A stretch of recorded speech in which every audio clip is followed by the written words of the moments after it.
Tea ಅಂಗಡಿ, PAN shop, ಸಣ್ಣ ಸಣ್ಣ ದಿನಸಿ ಅಂಗಡಿ, ಕಿರಾಣಿ ಅಂಗಡಿ ಮಾಲೀಕರು, ಬೇಕರಿ, ಕಾಂಡಿಮೆಂಟ್ಸ್, ಹೂವು ಹಣ್ಣು ತರಕಾರಿ ಅಂಗಡಿಯವರು ಸಡನ್ ಶಾಕ್ ಆಗಿದ್ದಾರೆ. ಹಾಗೆ ಶಾಕ್ ಆದವರೆಲ್ಲ ಮೊದಲು ರಿಮೂವ್ ಮಾಡ್ತಿರೋದು QR UPI ಸ್ಕ್ಯಾನ್ ಪೇಪರ್ಗಳನ್ನು. No UPI, no online payment board ಕಾಣ್ತಾ ಇದೆ. ಓಕೆ, ಶಾಕು ಚಿಕ್ಕದಾಗಿರಲಿಲ್ಲ. ಹಾಗಂತ ವ್ಯಾಪಾರಿಗಳು UPI QR ಕೋಡ್ ಬಂದ್ ಮಾಡಿದ್ರೆ ಸಮಸ್ಯೆ ಸರಿ ಹೋಗುತ್ತಾ? No way. ವರ್ಷಕ್ಕೆ 40 ಲಕ್ಷ ಟರ್ನ್ ಮಾಡಿದವರೆಲ್ಲ ಈಗ ಟ್ಯಾಕ್ಸ್ ಝೋನ್ ಒಳಗೆ ಬರಲೇಬೇಕು, ಟ್ಯಾಕ್ಸ್ ಕಟ್ಟಲೇಬೇಕು. No option.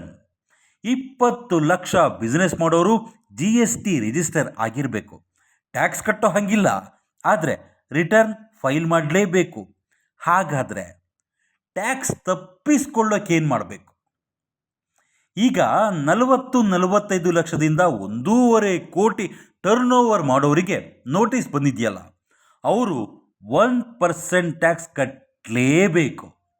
ಅದನ್ನು ಕಂಪೋಸಿಷನ್ ಟ್ಯಾಕ್ಸ್ ಅಂತಾರೆ. ಆ್ಯಕ್ಚುಲಿ ವ್ಯಾಪಾರಿಗಳು ಪ್ರತಿ 3 ತಿಂಗಳಿಗೊಂದ್ಸಲ ಟ್ಯಾಕ್ಸ್ ರಿಟರ್ನ್ ಫೈಲ್ ಮಾಡಬೇಕು.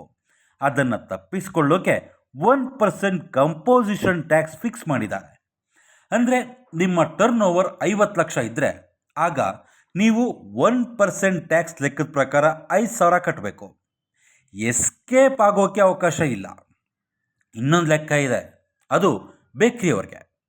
ಉದಾಹರಣೆಗೆ, ನೀವು ಬೇಕ್ರಿಗಳಲ್ಲಿ ಗೋಧಿ ಅಥವಾ ಮೈದಾ ಹಿಟ್ಟು ತಂದಿರ್ತೀರಲ್ಲ, ಅದಕ್ಕೆ ಪಕ್ಕಾ ಬಿಲ್ ಇಟ್ಕೊಂಡಿದ್ರೆ 5% ಟ್ಯಾಕ್ಸನ್ನು ಗೋಧಿ ಅಥವಾ ಮೈದಾ ಹಿಟ್ಟಿನ ಕಂಪನಿಯವರೇ ಕಟ್ಟಿರ್ತಾರೆ.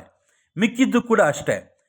ಹಿಟ್ಟಷ್ಟೇ ಅಲ್ಲ, ಬೇಕ್ರಿ ವಿಚಾರಕ್ಕೆ ಬಂದರೆ ಎಣ್ಣೆ, ತುಪ್ಪ, ಲೈಟು ಇತ್ಯಾದಿಗಳೆಲ್ಲ ಖರ್ಚು ಮಾಡಿರ್ತೀರಲ್ಲ, ಅವಕ್ಕೆಲ್ಲ ಪಕ್ಕಾ ಲೆಕ್ಕ ಇದ್ದರೆ, ಬಿಲ್ ಇದ್ದರೆ, ಅವನ್ನೆಲ್ಲ ಕೊಟ್ಟರೆ ಆಗ ನೀವು ಕಟ್ಟೋ ಟ್ಯಾಕ್ಸ್ 1%ಗಿಂತ ಕಡಿಮೆ ಇರುತ್ತೆ. ಕಾಮನ್ ಆಗಿ ಬೇಕ್ರಿ ಮಾಲೀಕರು 10-15% ನಿವ್ವಳ ಲಾಭ ಇಟ್ಕೊಂಡಿರ್ತಾರೆ. ಈ ರೀತಿ ಎಲ್ಲ ಬಿಲ್ ಇಟ್ಕೊಂಡ್ರೆ ಟ್ಯಾಕ್ಸ್ ಕಟ್ಟೋದು ಇನ್ನೂ ಕಮ್ಮಿ ಆಗುತ್ತೆ, 1%ಗಿಂತ ಕಡಿಮೆ ಬರುತ್ತೆ. ಅದನ್ನೆಲ್ಲ ಬಿಟ್ಟು ಬಂದ್ ಮಾಡೋದ್ರಿಂದ ಪ್ರಯೋಜನ ಇಲ್ಲ. ಕಾಂಗ್ರೆಸ್ಸಿನವರು BJPಯವರು ಕಾಂಗ್ರೆಸ್ಸನ್ನು ಬೈಕೊಂಡು ಓಡಾಡ್ತಿದ್ದಾರೆ.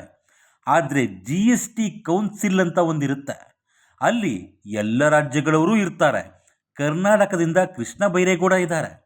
ಕರ್ನಾಟಕನೂ ಸೇರಿದಂತೆ ಕಾಂಗ್ರೆಸ್ ಆಡಳಿತ ಇರೋ ಒಂದು ರಾಜ್ಯನೂ ಕೂಡ ಇದಕ್ಕೆ ಅಬ್ಜೆಕ್ಷನ್ ಹಾಕಿಲ್ಲ.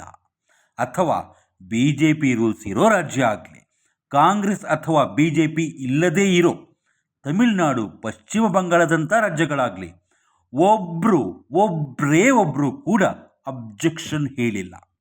ಇದು ಎಲ್ಲ ಪಾರ್ಟಿಗಳು ಸೇರಿಕೊಂಡು ಮಾಡ್ತಿರೋ ಆಟ.